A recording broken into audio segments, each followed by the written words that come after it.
골프를 지도하는데 보면은 그 폼이라든가 여러 가지를 분석해서는 기계와 컴퓨터와 장비들이 있습니다. 네. 뭐 이런 것이 도움이 됩니까? 많이 되죠. 네. 네, 이제 한때는 우리 스윙 모양을 정면과 측면에서 찍어서 느린 동작으로 보면서 손의 위치가 어떻게 되는가, 스윙 모양을 가리키는 그런 동작을, 그런 기계가 한동안 유행을 했었는데, 최근에는 공이 날아가는 거를 잡아서 분석을 해서 이게 왜 아까 제가 말씀드린 뒷땅이 왜 좀 맞는가, 탑볼은 왜 치는가, 훅 슬라이스가 왜 나는가를 정밀 분석을 해서 나오는 기계들이 요즘은 있어서 인도와 연습장에 가서 연습하는 것보다 이거는 실내에서 요즘 하는 게 기계들이 많이 나와서 연습기가 실내 연습장이 굉장히 성행하고 있어요.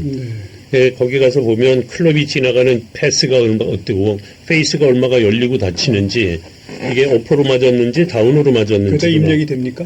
이게 다 분석이 다 되죠. 그러니까 이제는 그런 거를 사용을 하지 않으면 주먹구구로 그냥 뭐 눈으로 봐서 하는 시대는 갔고, 그 플라이스코프나 이게 트랙맨이라는 기계가 있는데 이게 2010년도에 나왔어요. 이게 나온 지가 이제 뭐 10여 년밖에 안 되는데, 그 전에는 PGA 선수들 드라이브 비거리 300야드 넘어가는 선수가 20명이 채 안 됐어요. 이 기계가 나오면서부터 지금은 300야드 넘는 선수가 90명이 넘어요. 그건 100명이야. 근데 그게 10년 동안에 무슨 뭐 장비 발달이 돼서 그렇다 그러는데 장비 때문은 한 뭐 3%밖에 영향이 없대요. 그러면 스윙이 좋아진 거예요. 왜? 그 트랙맨이나 플라이스코프를 보고 과학적으로 이제는 연습을 하니까 그래서 비거리가 많이 늘어났다는 얘기가 있으니까 그 장비를 무시하지 말고 꼭 거기 가서 분석을 하면서 연습을 하면 큰 효과를 볼 수 있습니다. 분석 기계가 도움이 된다. 네, 많이 됩니다. 구독, 좋아요 눌러주세요. 감사합니다. 비싼 골프채를 사면은 도움이 됩니까?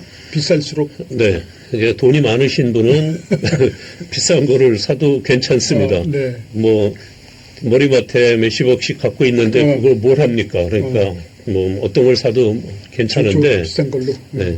그런데 빚내서까지 비싼 걸 살 필요는 전혀 없다고 생각을 하고요. 그러니까 효과는 있군요. 좋은 것이. 그렇진 않습니다. 그렇습니다. 네, 그냥 근데 이제 골프채가 중요한 거는 내 몸에 맞느냐 안 맞느냐가 굉장히 중요하지. 예를 들면 드라이버 같은 경우는 이게 그 플렉스가 이게 힘이 센 사람은 좀 강한 걸 써야 되고 그런데 뭐 선수들 쓰니까 나도 쓰겠다 그러고 헤드 스피드가 안 나는 사람이 딱딱한 거를 쓰면은 거리가 안 나니까 또 거리가 많이 나는데 그 일반인들 레귤러 그런 걸 하면 이게 왔다 갔다 하기 때문에 그거를 맞춰서 쓰는 게 가장 중요하지. 근데 요즘에 이제 보면 거리가 워낙에 안 나는 분들은 고반발이라고 그래서 이제 가격은 좀 비싸지만 이 탄성 개수가 반발력이 좋은 게 있어서 그런 거는 한 10야드 정도, 10m 정도 더 나가는 이점이 있어요. 좀 비싸기는 하지만 그러니까 거리가 아주 안 나는 분들은 그런 거 뭐 사용하셔도 괜찮은데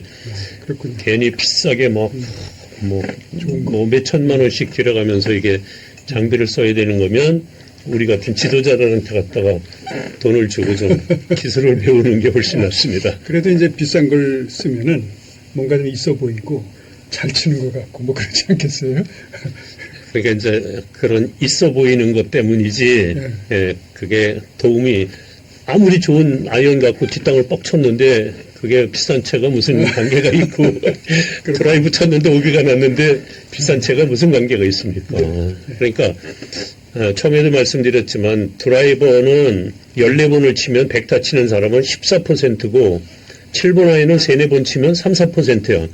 그러면 퍼팅은 43%면 뭐를 연습을 해? 퍼팅 연습을 해야지 스코어가 줄지 드라이브를 매일 연습을 해봐야 그 다음에 드라이브가 10m, 20m 덜 나가는 거는 어차피 아마추어는 3온을 하잖아요.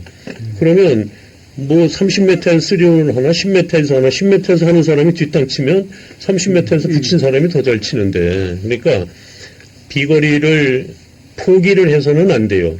우리가 세상 살면서 돈은 많이 벌려고 노력을 해야 되잖아요.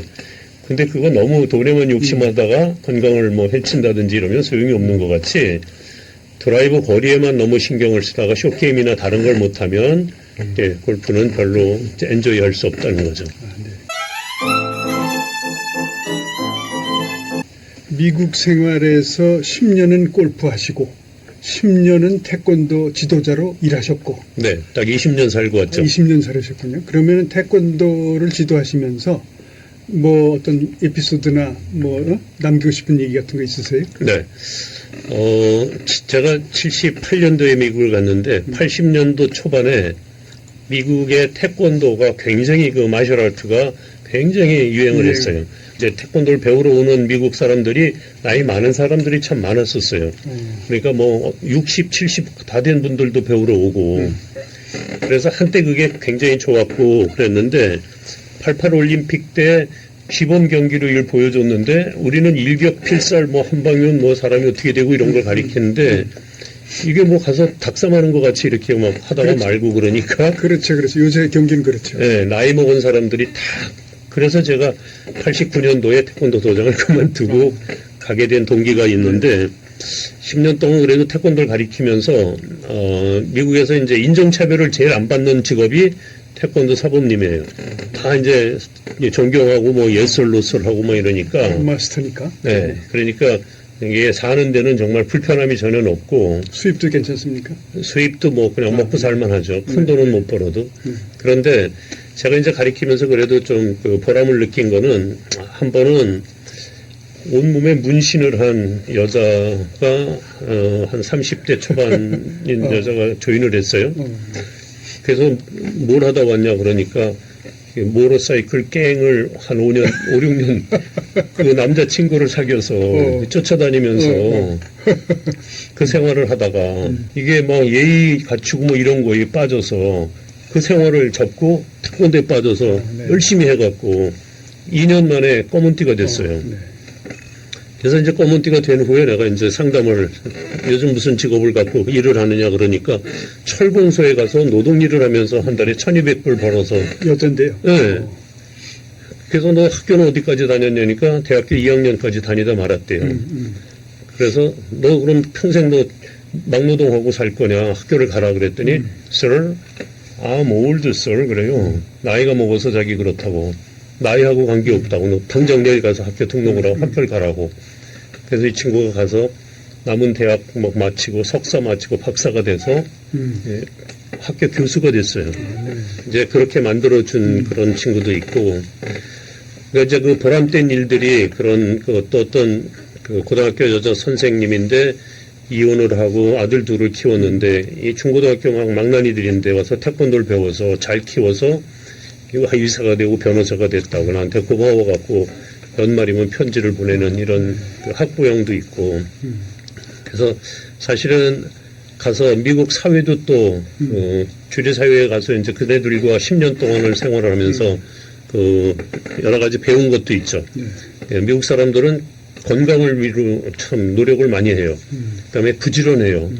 그다음에 정직해요. 솔직하죠. 네, 그리고 검소하고.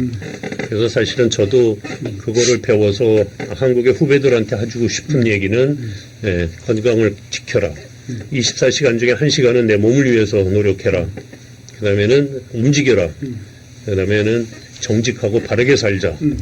그다음에 검소하게 살자. 이거를 예, 젊은 친구들한테 꼭 해주고 싶은 얘기입니다.